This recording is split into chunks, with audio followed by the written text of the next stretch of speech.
husband looked me dead in the eye and said, "If you can't handle me spending weekends with my ex, go to hell." I didn't scream. I didn't cry. I didn't even argue. I just walked into our bedroom, pulled out my suitcase, and accepted the job transfer to Singapore I'd been turning down for him for 2 years. No warning, no explanation, no goodbye. 2 days later, while I was halfway across the world, he texted, "What's your weekend like?" So I sent him a selfie hair, still messy from jet-lag city lights burning behind me, because that was the moment he finally realized I wasn't the one who needed to beg. He was the one who had lost something he thought would never leave. My name is Solara Wynn, and this is the story of the day I stopped shrinking myself to fit into a man who never deserved my loyalty. Before I tell you everything I want to know, you're here with me. Just say listening in the comments, or tell me where you're watching from. I love seeing how far my story reaches. Sometimes even the smallest connection makes a story feel heard. Thank you. And now, here's my story. And if my voice feels familiar, or if you've ever carried a hurt like mine, consider subscribing. Your support means more than you know. No one should have to walk through a story like this alone. My husband looked me dead in the eye and told me to go to hell if I couldn't handle him spending weekends with his ex. Those words didn't explode inside me the way you might imagine. They didn't shatter anything. They just landed cold and heavy exactly where months of quiet suspicion had been gathering. So I packed my suitcase, accepted the job transfer to Singapore I'd been turning down for him, and walked out of the life he thought I would never leave. 2 days later, he texted, "What's your weekend like?" I sent him a selfie with a skyline he never expected to see me standing under. I am Solara Wynn, and this is how I finally stopped loving a man who had stopped seeing me long before I stopped looking at him. It was 2 a.m. in our Denver home when everything truly began. I sat in my office, my command center really surrounded by the soft glow of monitors and the steady hum of the security system I had built myself.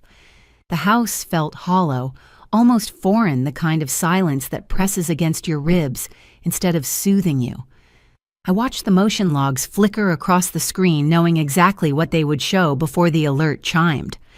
Carter stumbled through the front door, a half-drunk laugh still lingering on his phone. I smelled the perfume before I saw his face, something floral and expensive, nothing I owned, nothing I ever would. His steps were loose, careless.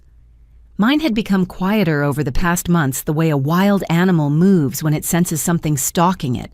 He saw the lights from my screens as he entered the kitchen, and without even blinking, without any attempt to pretend or soften the blow, he dropped the sentence that split the night open.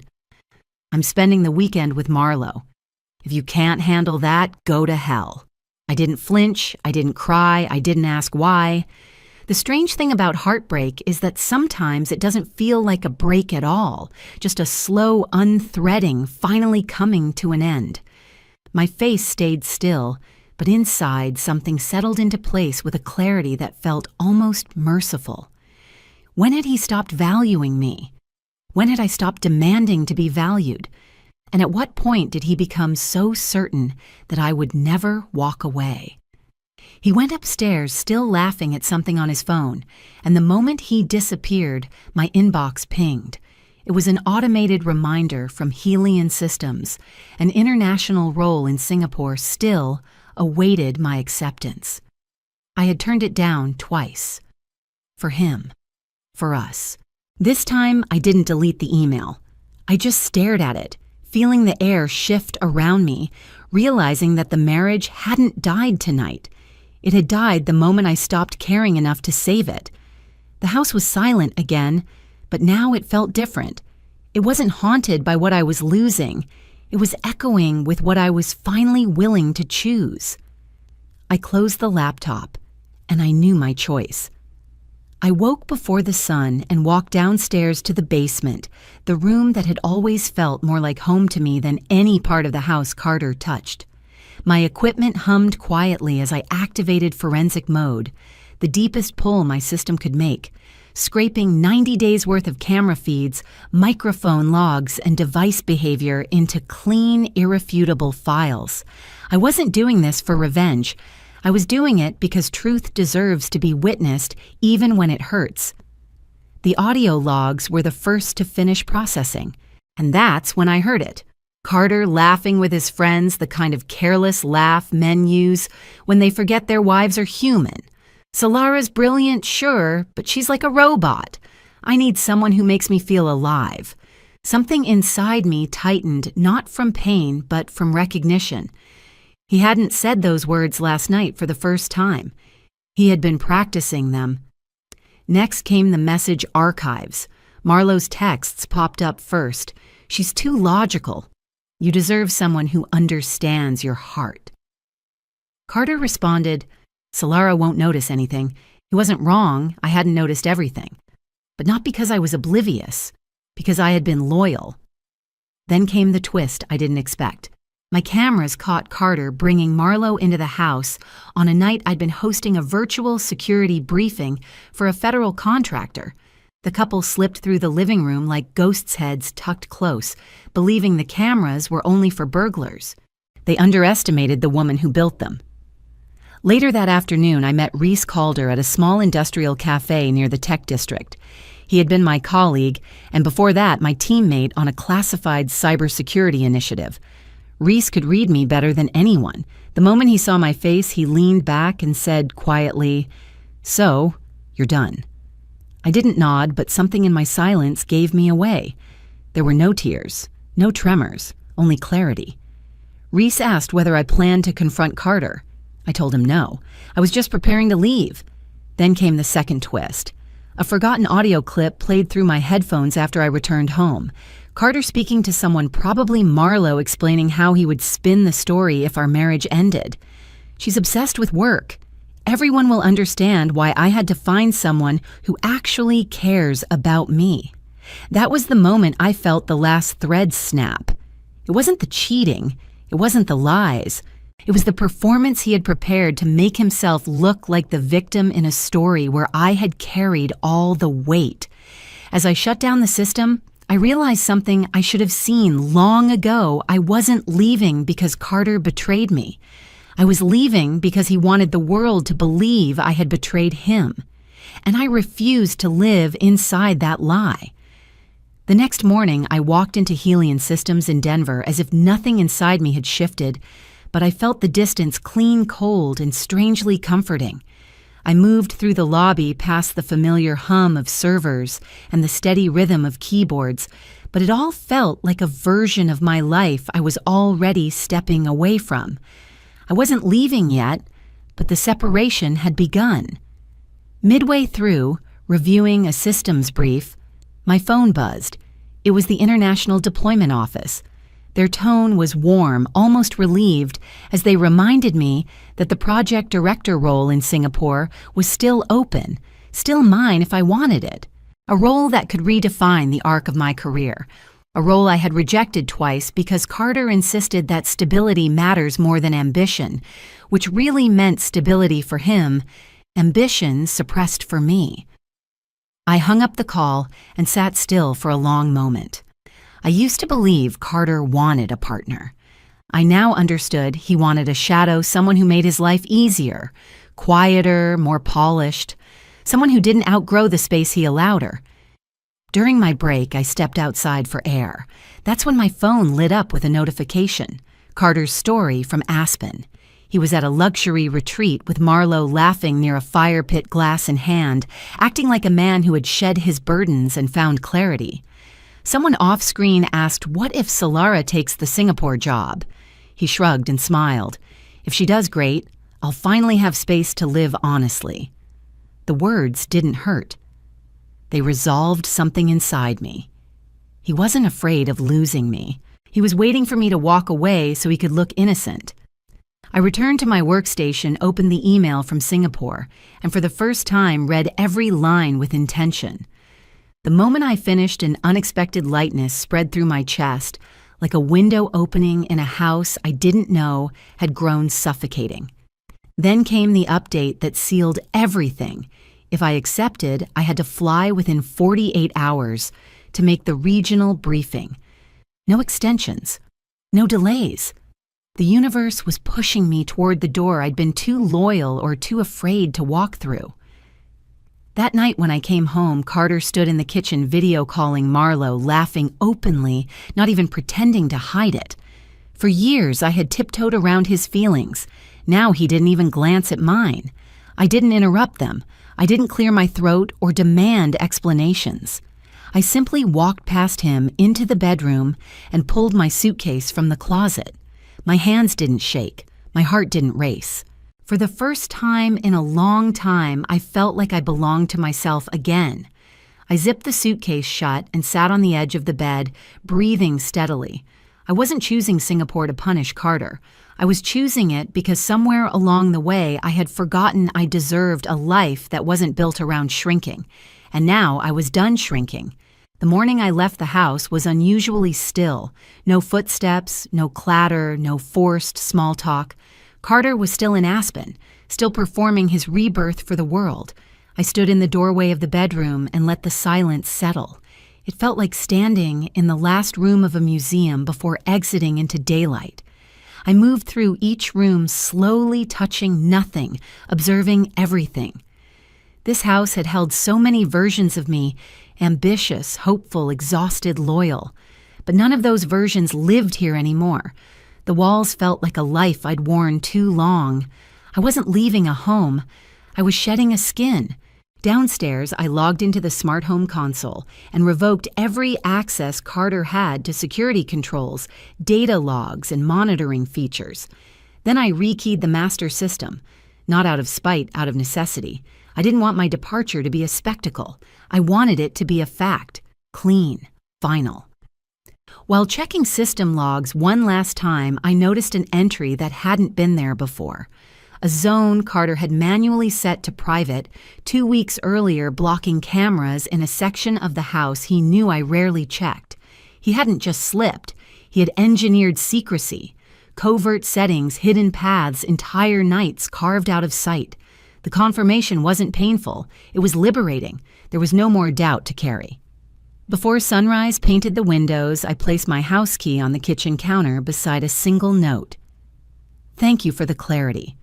No anger, no accusations, no explanations he could twist into excuses. I walked out with one suitcase and the knowledge that every step was taking me somewhere I had chosen for myself. At Denver International Airport, the world moved in slow, muted waves, announcements, rolling suitcases, the soft drone of morning flights.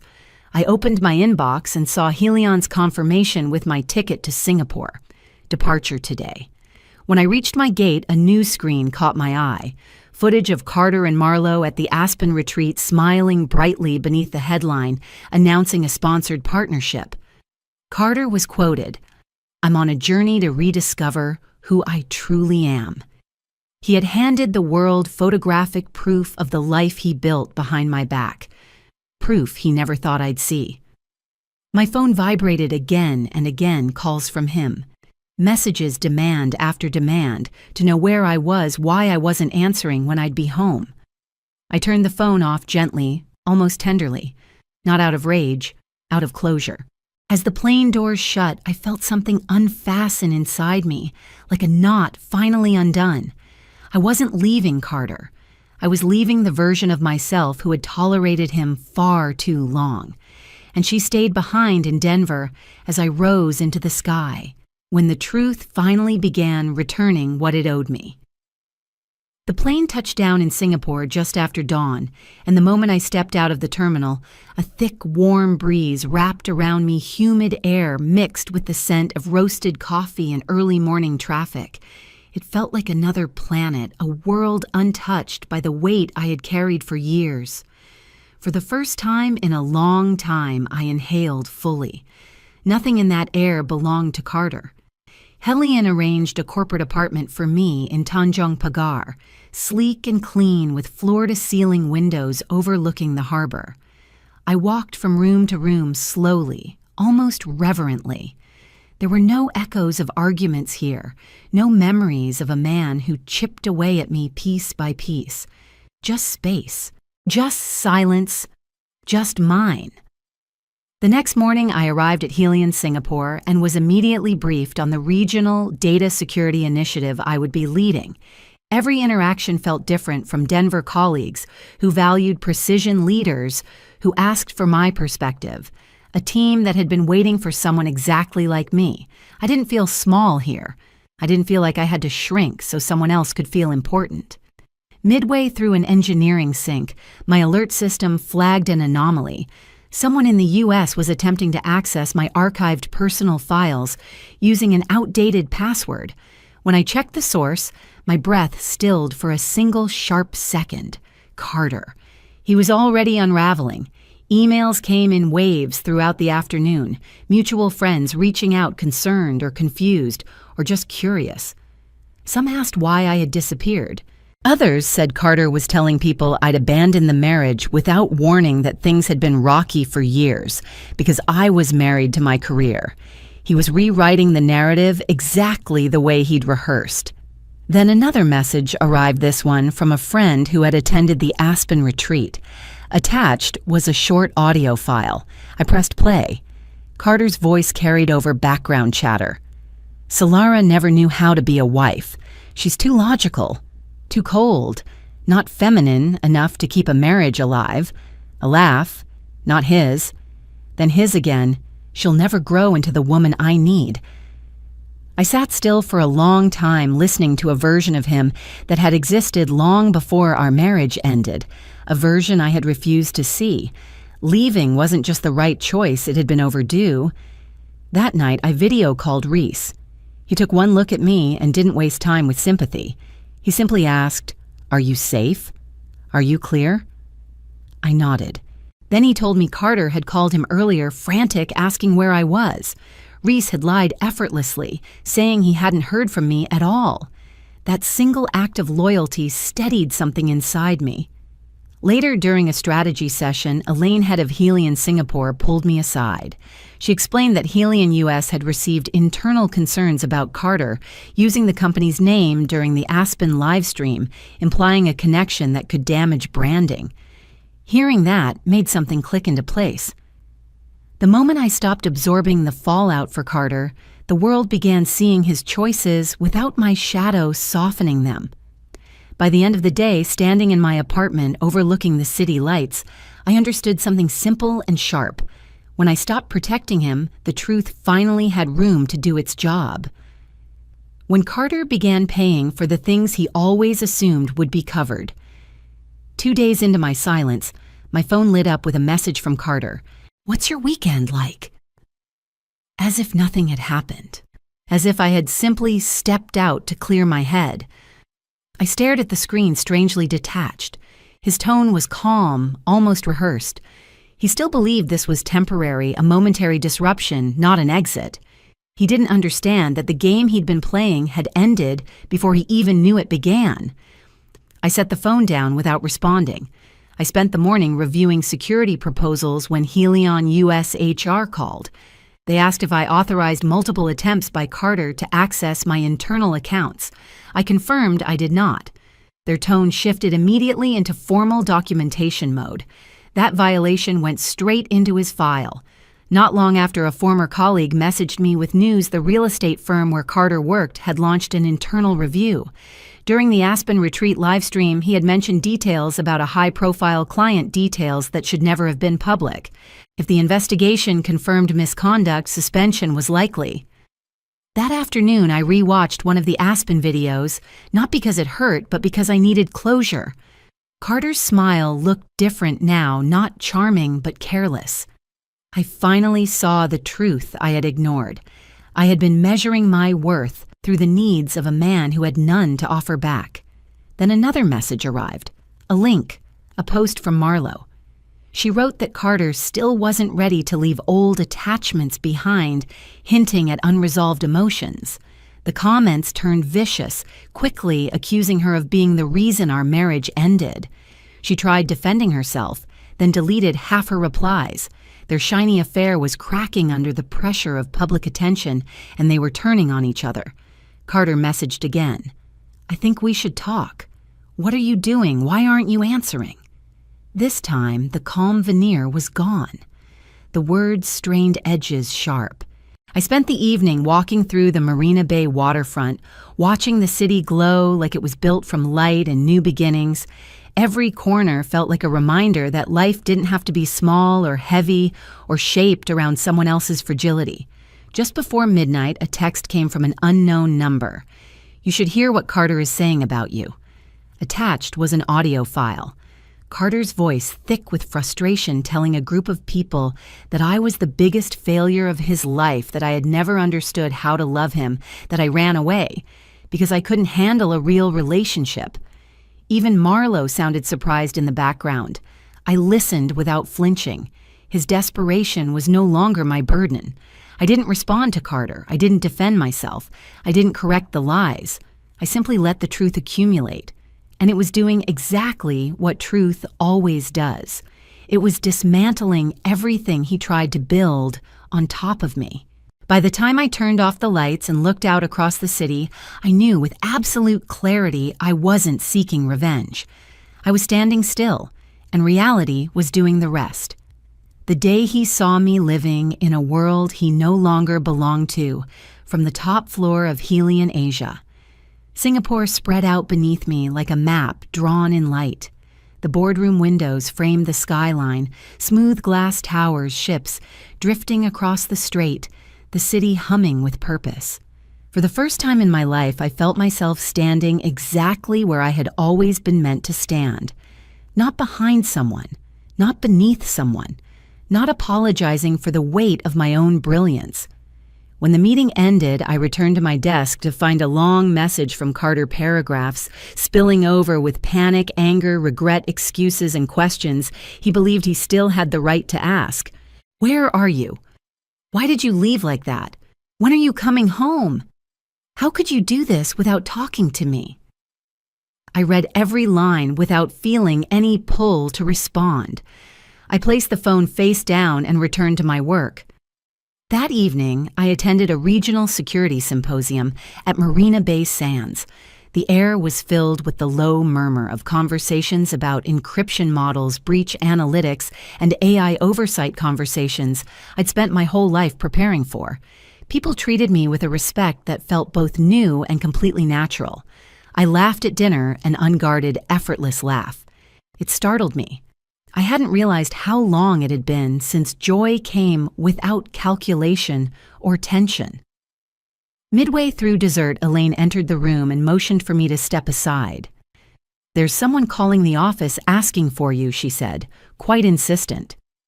When she put the call through, Carter's voice spilled out, shaking, breathless. "She disappeared," he told her. "She's my wife. I need to find her. She's ruining everything." Elaine's response was crisp, professional, and laced with a respect he had never shown me.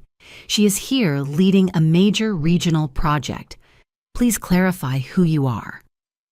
The silence on the other end was long enough that I imagined him realizing, maybe for the first time, that the world outside our house did not see me the way he had tried to define me. Later that night, as I walked into the Helian Asia hotel lobby, I froze. Carter stood in the center of the room, looking around, frantically clutching my old travel itinerary in his hand. His clothes were rumpled from the long flight. His eyes were wild.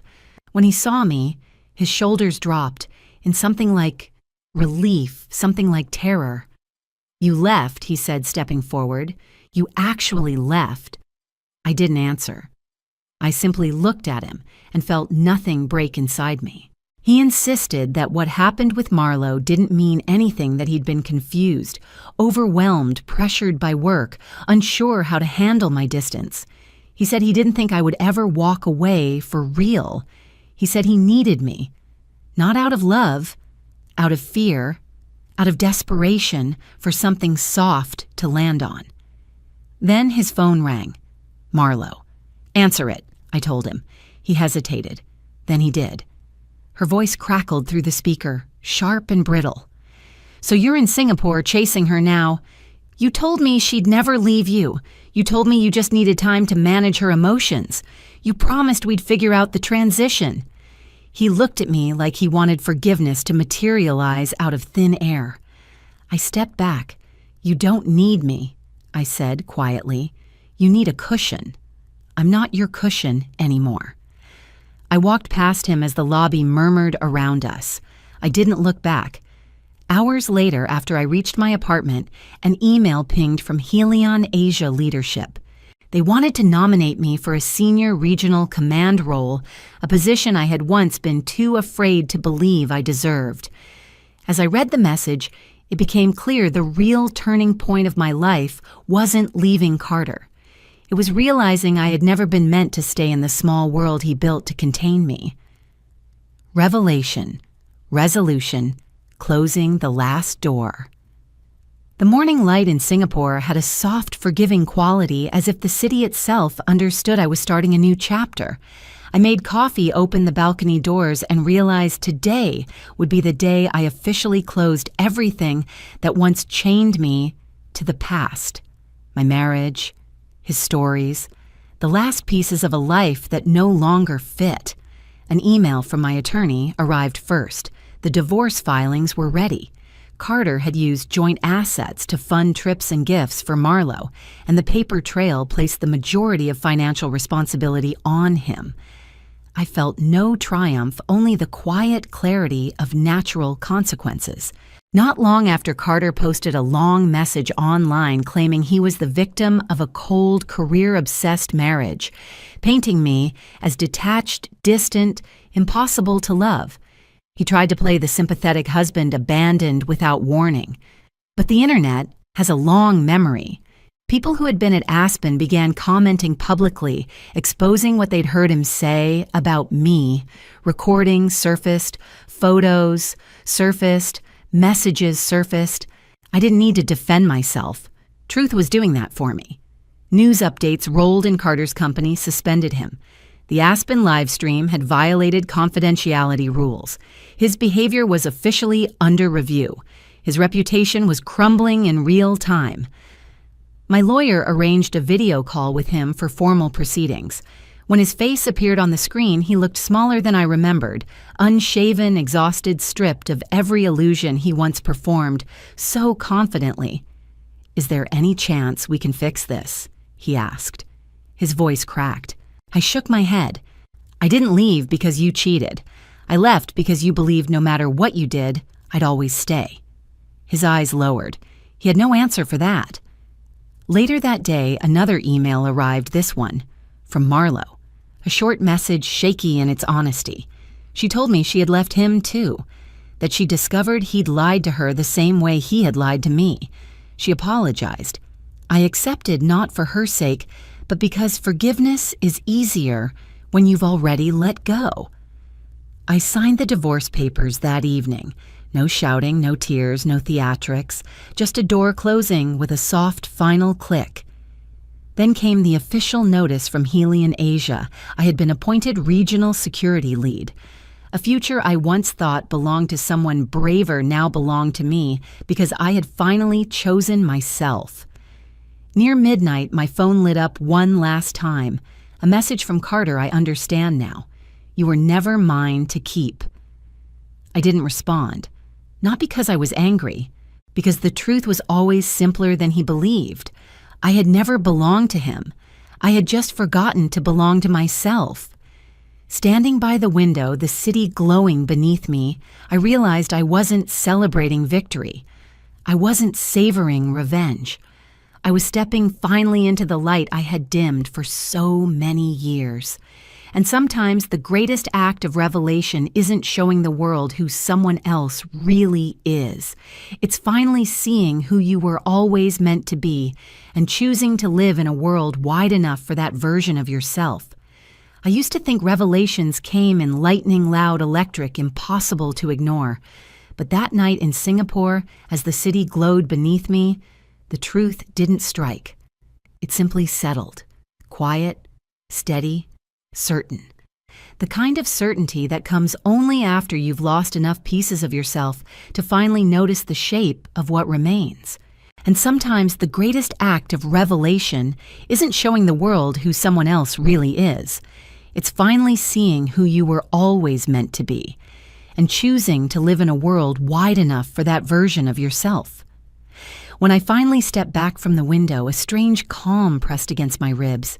It wasn't joy. Not yet. It was something closer to alignment, like the internal gears of my life had stopped grinding and finally found the track they were meant to run on. For the first time in years, my breathing wasn't shallow, my thoughts weren't cramped, my heart wasn't bracing for someone else's storm.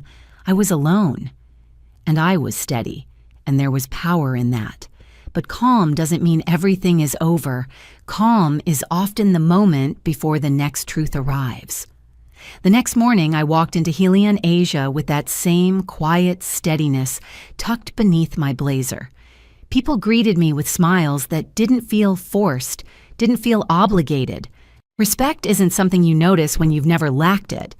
But once you've lived with someone who used your brilliance as a backdrop for his own insecurity, you recognize real respect instantly. Still, the past wasn't done with me. Around noon, Elaine stopped by my office. "You look different today," she observed gently. "Different good or different alarming?" I asked. "Different..." "Grounded," she replied, "like you finally arrived in your own life." Before I could answer, my phone buzzed, a number I hadn't saved but recognized instantly. It was Carter's sister, Rowan. My stomach didn't drop the way it once would have. Instead, a low, almost analytical hum started in my mind. Contact from the Hale family was never casual. Rowan was the only one among them who'd ever been kind to me, and for her to message now meant something had shifted again. I stepped into the hallway and answered. "Solera," she said, breathless. "I'm sorry to call out of nowhere. Things are getting out of control back here." There it was, the new conflict rising, inevitable and unwelcome. "What happened?" I asked, keeping my voice even. "He's spiraling," she said softly. "Carter. He hasn't been home in 2 days. He told Mom he lost his job, and he's saying he can't breathe without you. He's telling people you abandoned him at the worst moment of his life. The old me would have folded under the guilt. The new me didn't. Rowan," I said gently, "he didn't lose his job because of me. And he didn't spiral because I left. He spiraled because the truth finally caught up to him." She exhaled shakily. "I know. I do. Solara, he's blaming you to everyone who will listen. He's rewriting everything. And people are starting to believe him. They don't know the truth the way I do. There it was, the emotional tension of this chapter. Not fear, not anger. Just the familiar ghost of a burden I used to carry, the need to defend myself against a narrative I never created." I leaned against the glass wall. "Rowan. I'm not coming back to correct his story. I'm not shrinking myself to make him feel better. Not anymore. I'm not asking you to," she whispered. "I'm asking if you're okay." Something in my chest loosened. I'm getting there. When we hung up, the calm returned, but now it carried a sharper edge. I wasn't shaken, but I understood something clearly. Carter wasn't done trying to pull me back into the world he controlled. Not out of love, out of habit, out of entitlement, out of panic that the woman he thought was fixed in place had become someone with velocity. That was the conflict of this new chapter. Not him, not his downfall, but the gravitational pull of a life I had spent years orbiting and my choice to break out of its gravity for good. That afternoon, I dove into work crafting system security protocols and leading a team that looked at me the way I had always wished someone would look at my contributions, with trust, with recognition, with genuine belief. But conflict always returns at the most inconvenient moment. At 5:23 p.m., an email alert from Colorado blinked across my screen. This chapter needed to end on a knife's edge, enough resolution to breathe enough tension to pull the reader forward. And that's when the real cliffhanger arrived. As I set my phone down, another message buzzed. Not from Carter, not from his family, from an unknown number with a Singapore country code. The message read, "You don't know me, but you need to be careful." Carter isn't the only one trying to control the story. Someone else has been watching you since you landed. My heartbeat slowed, not from fear, but from recognition. The past wasn't just chasing me. Something new was circling, something I hadn't yet identified, something that would force me to face a truth larger than the one I left behind. And just like that calm, cracked open, not into chaos, but into the next revelation waiting to surface. Oh, watching this video stirred up a whirlwind of emotions in me. As a man who has witnessed several broken relationships around me and my own, I see Sarah's, or Solara's, depending on how you call her, story as more than just an ordinary affair. It's a woman's journey from a position of silent sacrifice to self-liberation. It made me angry at Carter, yet admiring of Sarah, and ultimately, I question myself. Am I underestimating the person beside me? Let me share my honest personal feelings, analyzing each detail and drawing a few lessons, as if we were having a casual chat over coffee. This story reminds me of revenge porn movies, but not the cheesy or revenge-filled Korean dramas. It's very realistic and sharp. Sarah isn't the weak, tearful type who resorts to violence. She uses her intelligence and composure to defeat the betrayal. I feel sorry for her for sacrificing so much, giving up a job opportunity in Singapore just for her husband, but at the same time, I'm proud that she realized it in time. And Carter? Oh my God, that kind of man infuriates me terribly. Arrogant, selfish, thinking his wife is just a cushion to lean on. This video not only tells a story, but also reminds us that marriage isn't about possession, but about mutual respect. After watching it, I feel lighter, like I've been reminded to cherish the people who love me. I will follow the flow of the story, analyzing each piece to better understand the character's inner transformation and the hidden message. Opening scene, Carter's challenge. If you can't handle it, then go to hell. This was the first shock, and I think of it as a ticking time bomb. Carter came home late, drunk, and then callously declared he was spending the weekend with Marlo, his ex-wife, treating Sarah's reaction as a test. Personally, I found it disgusting that he didn't apologize or explain, but instead used insulting language to assert his freedom. This clearly revealed his selfish nature. Carter treated marriage like a game, where he was the center and Sarah was just an accessory. This incident reminded me of real-life couples I know. Sometimes, infidelity begins with seemingly playful words that are actually tests of the other person's limits. Sarah remained calm, didn't argue immediately, but lay there thinking. That was her first strength, and it earned my respect. Finding evidence, checking camera footage and messages that, oh my God, this part gave me goosebumps because it's so high-tech, yet so realistic. Sarah activates the home security system, which she probably designed or manages since she's good at IT, reviews 90 days of footage, and discovers everything. Carter criticizing her as a smart but emotionless robot. Marlo's text messages urging him. She's too logical. You deserve someone who understands your heart. And even a scene of Carter secretly bringing Marlo home. Then there's the audio clip of him planning to slander Sarah if they divorce.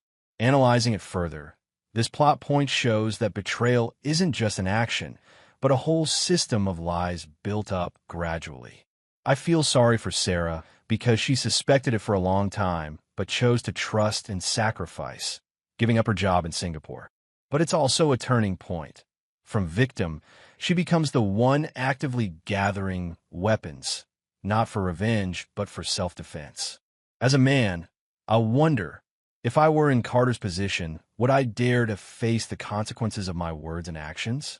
Decision to leave, accepting the job in Singapore and leaving a message. This is my favorite part. Sarah doesn't cry, doesn't confront, but quietly packs her bags, revokes Carter's system access, and flies to Singapore with a short message. Thank you for the clarity. She accepts the job she previously turned down because of her husband. My personal feeling, this part is incredibly motivating. It's a reminder that sometimes silence and action are the greatest strengths. Sarah doesn't go to hell as Carter challenged her to, but she creates her own paradise. This plot point clearly illustrates the contrast Carter thought Sarah would never leave because she was too logical, too stable, but that very logic saved her. I see it as similar to real-life stories on Reddit. Women are often labeled by society as having to sacrifice, but when they choose themselves, everything changes. New life in Singapore and the downfall of Carter Sarah quickly integrates, leading the IT team, earning respect, and feeling lighthearted for the first time in years.